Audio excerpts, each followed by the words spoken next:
Notre prochaine candidate. Je la regarde.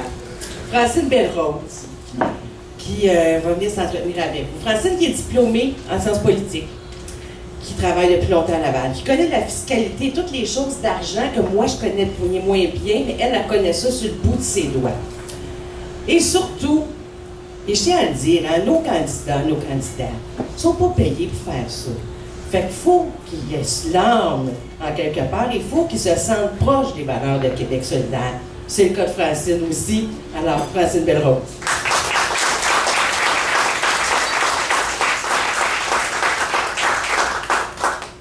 Alors, je suis candidate dans Chaumédé. Vous savez que Chaumédé constitue une des municipalités les moins bien nanties de Laval, donc des plus pauvres. Et ce qui m'a toujours, disons, je me suis toujours questionné comment régler cette pauvreté, pas spécialement à Chaumédé, mais dans l'ensemble de la province de Québec. Il faut se poser quelles sont les causes de la pauvreté et quels seraient les moyens de la régler, cette pauvreté. Tous les partis parlent de régler la pauvreté, n'est-ce pas? La lutte contre la pauvreté là, elle est présente dans tous les partis. Mais je pense que le moyen le plus efficace de régler la pauvreté, ça passe par une réforme de la fiscalité. Oui.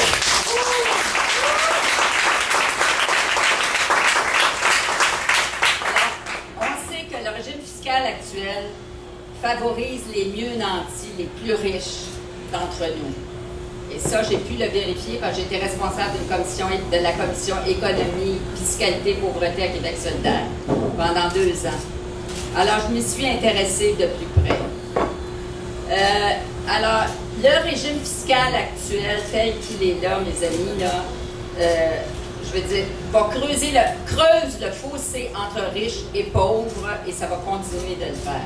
Et aucun parti n'ose s'attaquer à ça. Au contraire, on diminue les impôts des plus riches et on augmente ceux de la classe moyenne.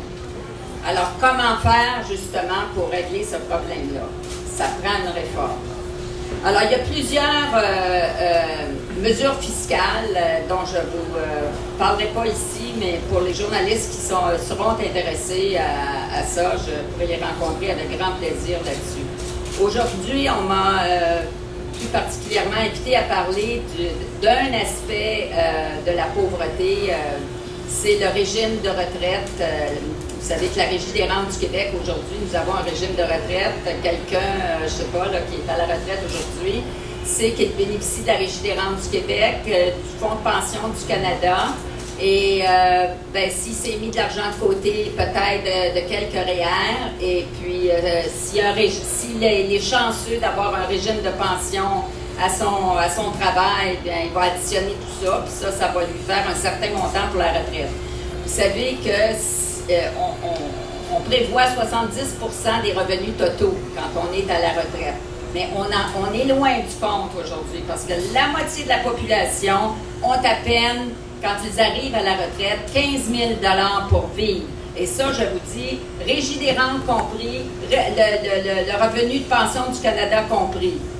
Et quelques REER là, pour ceux et celles qui en ont. Alors, c'est pas beaucoup. Donc, on peut dire que la moitié de la population est pauvre rendue à la retraite. Alors, un des aspects qu'on a pensé, c'est de bonifier la Régie des rentes du Québec. Actuellement, le plateau, la rente que l'on reçoit équivaut à peu près à 25% des revenus auxquels on a contribué. Exemple, quelqu'un qui a fait une moyenne de 50 000 $ par année va avoir, pour la Régie des rentes aujourd'hui, 1 000 $ par mois. Donc 12 000, additionnez ça lui fait 12 000 $ par année. Plus les 6 000 pour la pension du Canada, ça lui fait 18 000 $ par année. Il n'est pas riche, là. Puis pourtant, si c'est pas mis de REER de côté, puis il y a seulement 38% de la population qui se met des REER de côté, ça veut dire qu'il arrive, quelqu'un qui a fait en moyenne 50 000 $ par année, il arrive avec une pension de 18 000 $ par année. Alors, on peut dire qu'il est sous le seuil de la pauvreté.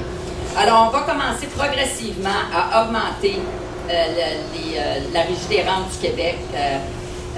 On va au lieu de 25 du revenu moyen, là, la rente va être valoir à 25 du revenu moyen de quelqu'un qui a cotisé toute sa vie, là, ça va aller à 60 %.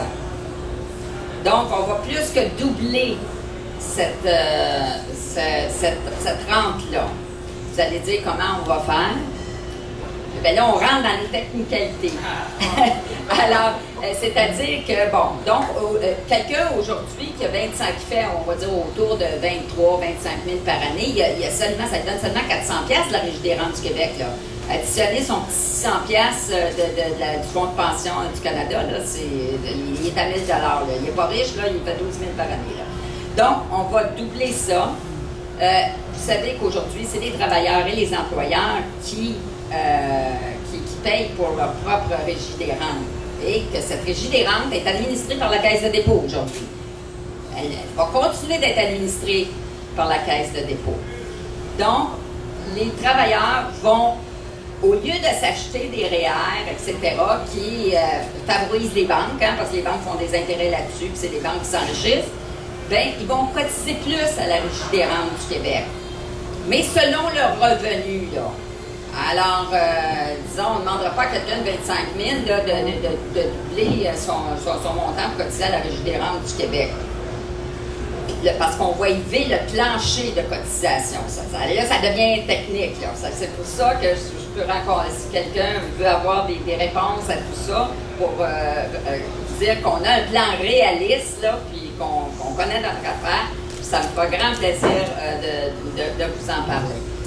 Alors, disons que c'est un petit peu là, une des propositions du côté des régimes de retraite qu'on veut mettre en place, parce que vous savez que la moitié de la population a recours au supplément du revenu quand ils arrivent à la retraite.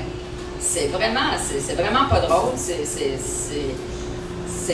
On ne peut pas tolérer ça dans une société aussi riche que la nôtre.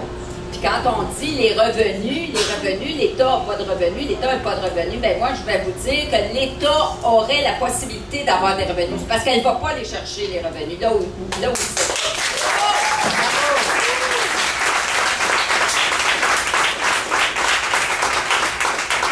Alors, il est certain qu'avec un gouvernement de Québec solidaire, nous allons aller chercher l'argent là où il se trouve, comme d'autres pays le font, des pays avancés démocratiquement. Vous prenez la Norvège, la Suède, le Danemark, où est-ce que j'ai eu l'occasion d'aller à plusieurs reprises parce que j'étais mariée avec un Danois. Alors là, vous ne voyez pas de pauvreté excessive. Je n'ai jamais vu au Danemark de pauvreté excessive et je n'ai jamais vu de richesse excessive non plus. Ça n'existe pas. Alors, je ne vois pas pourquoi on n'aurait pas les moyens ici au Québec de faire la même chose. Bravo!